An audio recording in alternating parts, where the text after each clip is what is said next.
Welcome everybody, this is Jim Edwards and welcome back to another The Net Reporter webinar. And tonight we have a great presentation on how to get any project done just 2 hours per day. And these are my actual real strategies for ultimate productivity.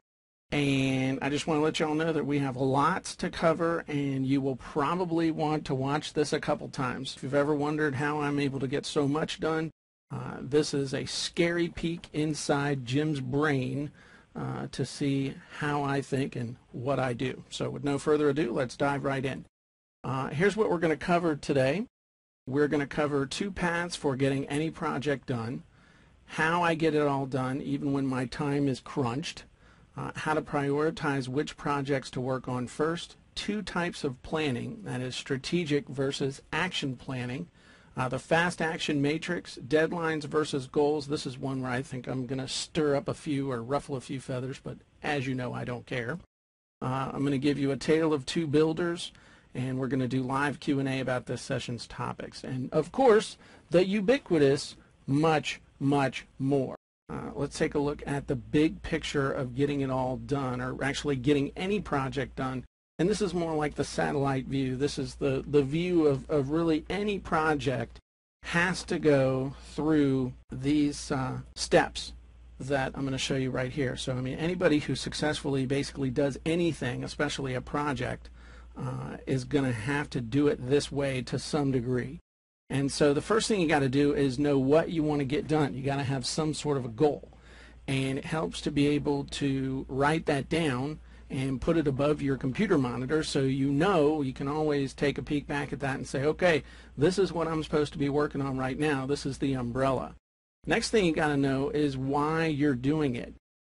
Because if you say, well, I gotta, I'm going to get an ebook and I'm going to get a website up and I'm going to get one of these here online businesses set up. Well, okay, but when you hit those roadblocks, it helps to know why you're doing it.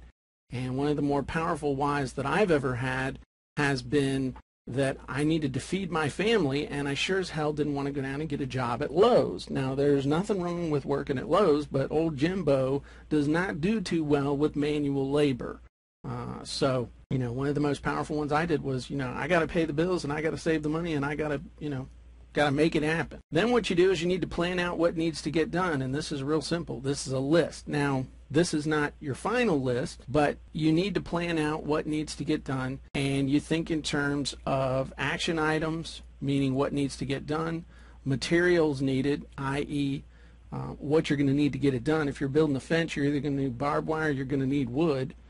If you're building a website, there are certain things you're going to need, like a domain name, hosting, and there are going to be certain costs associated with that. So you need to plan that out so you know, based on what you're trying to get done, how much you should expect to be able to pay. And if it's more than you're able to pay, then you need to drop back, find a project you can take care of and you can accomplish. And I know that may seem like common sense, but you'd be surprised how many people get started with a project and it doesn't get finished because they didn't sit down and figure out what needed to get done or what they would need or how much it was going to cost. Then you need to decide who's going to do each item and when. And there's only 2 choices. Either you're going to do it or somebody else is going to do it. And there is no in between. Now, you can have software do it, but ultimately, even if software is accomplishing a task, somebody's got to set the software up. And then you take action. So once you know what you want to get done, why you want to get it done, you've planned out what needs to get done, and you decide who's doing it, then you just need to take massive action until it's done. Now, I am going to get a little more in-depth than this, but I just want to show you that no matter what you're doing, whether you're Bill Gates at Microsoft or whether you're Joe Blow figuring out delivering papers, I mean, you go through these steps whenever you're looking to accomplish basically anything.